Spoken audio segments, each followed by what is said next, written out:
குக்கு பக்தி YouTube channel நேயர்களுக்கு வணக்கம். நான் உங்கள் லாவண்யா. இன்னைக்கு நம்ம நேர்காணல்ல நம்மோட இணைந்திருப்பவர் ஜோதிடர் வித்தகர் திருக்கோவிலூர் பரணிதரன் அவர்கள் நம்மோடு இணைந்திருக்கிறார்கள். வணக்கம் சார். வணக்கம். குக்கு பக்தி நேயர்களே, உங்களை வணங்குகிறேன், வரவேற்கிறேன்.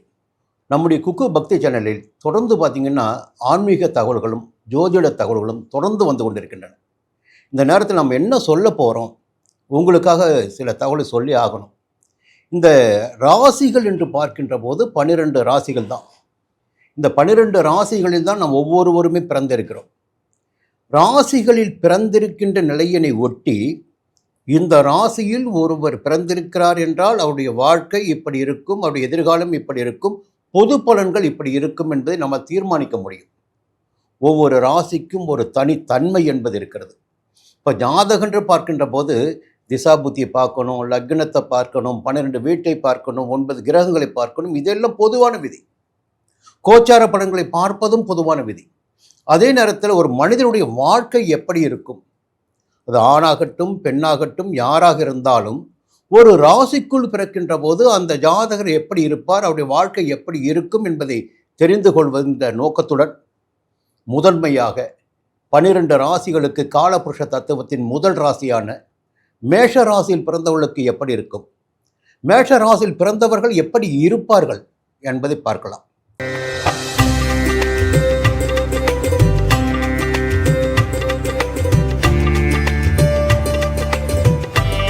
பொதுவாக காலபுருஷ தத்துவத்தின் முதல் வீடு அது. 2 அம்சங்கள் அந்த வீட்டிற்குள்ளே இருக்குது.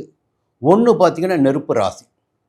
நெருப்பு ராசி என்று சொல்லுகின்ற போதே அதனுடைய தன்மை என்ன என்பது உங்களுக்கு புரிஞ்சிடும். இன்னொரு பக்கம் பார்த்தீங்கன்னா சரராசி. ஒன்று பார்த்தீங்கன்னா நெருப்பு ராசி, சரராசி. சரம் ஸ்திரம் உபை என்கின்ற போது இது சரராசி. அப்போ சரராசி என்ன செய்து கொண்டிருக்கும் என்றால் அது பாட்டு ஓடிக்கொண்டே இருக்கும், உழைத்து கொண்டே இருக்கும், வேகமாக செயல்பட்டு கொண்டே இருக்கும். அந்த செயல்பாடுகள் எப்படி இருக்கும் என்றால் நெருப்பு போல எப்பொழுதுமே வேகமாக இருக்கும். எந்த ஒரு இடத்திலும் தன்னுடைய ஆதிக்கத்தை உருவாக்கி கொள்ளக்கூடிய நிலை மேஷராசியில் பிறந்தவர்களுக்கு இருக்கும். இன்னொன்று பார்த்தீங்கன்னா மேஷ ராசியுடைய ராசிநாதன் என்று பார்க்கின்ற போது செவ்வாய் பகவான். அந்த மேஷ ராசிக்குள்ளாகத்தான் பூர்வ புண்ணியாதிபதியான காலபுருஷ தத்துவத்தின் 5ஆம் வீட்டுக்கு அதிபதியான ராஜகிரகமான ஆத்மகரகனான சூரியன் உச்சமடைகிறார். இப்போ 2-3 அம்சங்களை பார்த்தாகணுங்க. இப்போ மேஷ ராசியில் எவர் பிறந்தாலும் சரி, அது எந்த இடத்தில் பிறந்தாலும் சரி, கர்ம வினைக்கு ஏற்ப பலன்கள் முன்னேற்றமாக இரக்கமாக மேலாக இருக்குமே ஒழிய அவருடைய செயல்பாடுகள் வாழ்க்கை முறைகள் எல்லாம் பார்க்கின்ற போது தான் நினைத்ததை சாதித்து விட வேண்டும் என்ற எண்ணம் அவர்களுக்குள் இருக்கும். ஒரு வேலையை மேஷராசிக்காரரிடம் கொடுத்து விட்டால் அந்த வேலையை முடித்து விட்டுத்தான் அவர் மறுவேலையை பார்ப்பார். அதைவிட மிக முக்கியமானது என்னன்னு பார்த்தீங்கன்னா, தான் ஒரு வேலையில் இறங்கிவிட்டால் தான் அந்த இடத்தில் முதன்மையாக இருக்க வேண்டும்.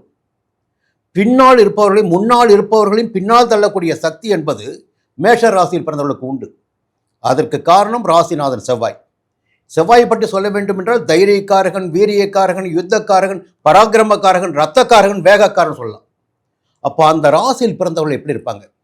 இப்போ செவ்வாயுடைய ராசி 12 ராசிகளில் செவ்வாயுடைய ராசி 2 ராசி இருக்குது. ஒன்று பார்த்தீங்கன்னா மேஷம், மற்றொன்று விருட்சிகம். இந்த மேஷத்திற்கும் விருட்சிகத்துக்குமே நிறைய வேறுபாடு இருக்குது.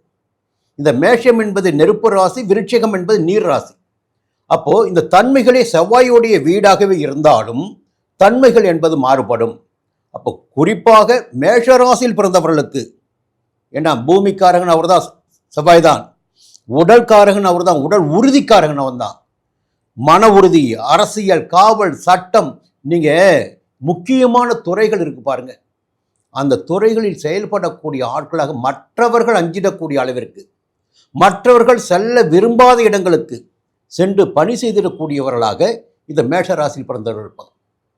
குறிப்பாக இராணுவம், அடுத்து காவல்துறை, தீயணைப்புத்துறை, முரட்டுத்தனமான செயல்பாடுகளுக்கு எந்த இடங்களெல்லாம் வாய்ப்புகள் இருக்கிறதோ, மற்றவர்கள் அந்த இடங்களுக்கு வருவதற்கு அஞ்சுகின்ற இடங்களுக்கெல்லாம் இவர்கள் சென்று வேலை செய்வார்கள். எல்லாவற்றுக்கும் மேலாக பார்த்தீங்கன்னா அரசு பணி என்பது இவர்களுக்கு கை கொடுக்கும். அரசாங்கம் என்பது இவர்களுக்கு சாதகமாக இருக்கும். அரசியல் என்பது இவளுக்கு வெற்றினை கொடுக்கும்.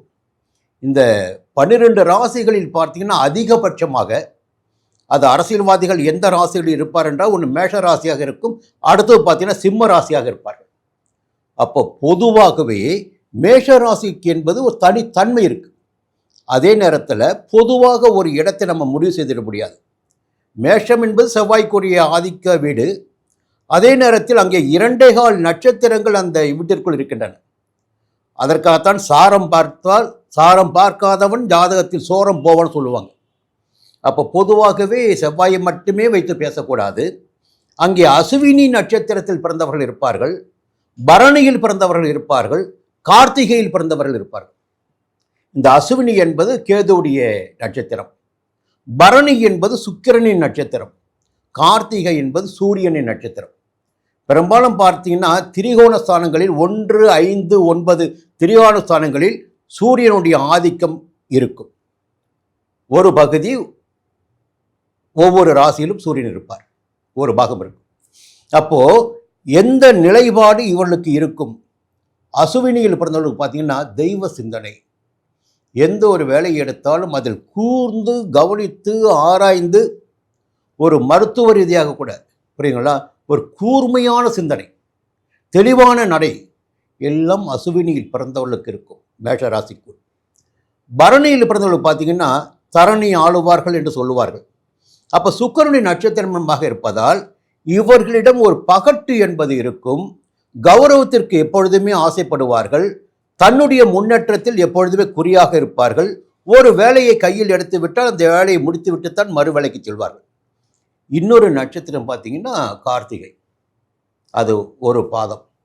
அந்த கார்த்திகையில் பிறந்தவர்கள் பார்த்தீங்கன்னா இயல்பாகவே ஒரு வேகம் இருக்கும், அரசியல் ஞானம் இருக்கும், எல்லாவற்றிலும் செல்வாக்கு செலுத்த வேண்டும் என்ற வேகம் மனதிற்குள் இருக்கும். ஒவ்வொரு இடத்திலும் முதன்மையாக தாம் இருக்க வேண்டும் என்ற எண்ணம் மனதிற்குள் வந்துவிடும். இப்படி பார்த்தீங்கன்னா செவ்வாயுடைய ராசியில் பிறந்திருந்தாலும் நட்சத்திரத்தின் அடிப்படையில் ஒவ்வொருடைய செயல்பாடுகளும் வேறுபாடாக இருக்கும். இந்த நேரத்தில் ஒரு சின்ன தகவல் சொல்லிடுறேன். இங்கே பார்த்தீங்கன்னா அசுவினியில் பிறந்தவர்களுக்கு பார்த்தீங்கன்னா வைடூரியம் அணிவது என்பது நன்மையாக இருக்கும். அசுவினியில் பிறந்தவர்களுக்கு வைடூரியம், பரணியில் பிறந்தவர்களுக்கு வைரம், கார்த்திகையில் பிறந்தவர்களுக்கு மாணிக்கம். பொதுவாக மேஷராசியில் பிறந்தவர்கள் பவழம் அணியலாம். ஏன்னா செவ்வாய்க்கு அதுதான், பவழம் தான். அடுத்து பார்த்தீங்கன்னா செவ்வாயுடைய ஆதிக்கம் இருப்பதால் நிறம் என்று பார்க்கின்ற போது சிவப்பு நிறம். மேஷ ராசியில் பிறந்தவர்கள் சிவப்பு நிறத்தை கையெடுக்கலாம். அடுத்து கேது நட்சத்திரத்தில் பிறந்தவர்கள், அசுவினியில் பிறந்தவர்கள் பல வர்ணங்களை கையில் எடுக்கலாம்.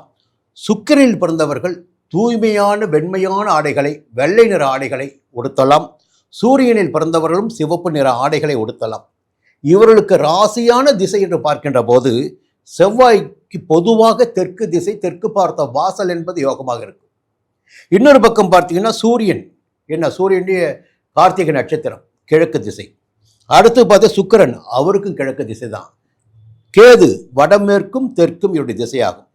இங்கே 2 விஷயங்களுக்கு அப்பாற்பட்டு வணங்க வேண்டிய தெய்வங்களாக இருப்பது வைத்தீஸ்வரன் கோவில். அப்படின்னா அதற்கு மேலாக இவர்கள் செல்ல வேண்டிய பிரதானமான ஆலயம்னு பார்த்தீங்கன்னா நெருப்பு ராசியில் பிறந்திருக்கின்ற காரணத்தினால், இப்போ பஞ்சபூத ஸ்தலங்களில் நெருப்பு ஸ்தலம் என்பது திருவண்ணாமலையில் இருக்கின்ற அண்ணாமலையார் ஸ்தலம். அங்கே திருவண்ணாமலை அண்ணாமலையார் ஸ்தலங்களுக்கு சென்று வருகின்ற போது இவருடைய வாழ்க்கையில் இருக்கின்ற நெருக்கடிகள் கொஞ்சம் கொஞ்சமாக விலக ஆரம்பிக்கும். மீண்டும் அடுத்த பதிவு சந்திப்போம். நன்றி, வணக்கம்.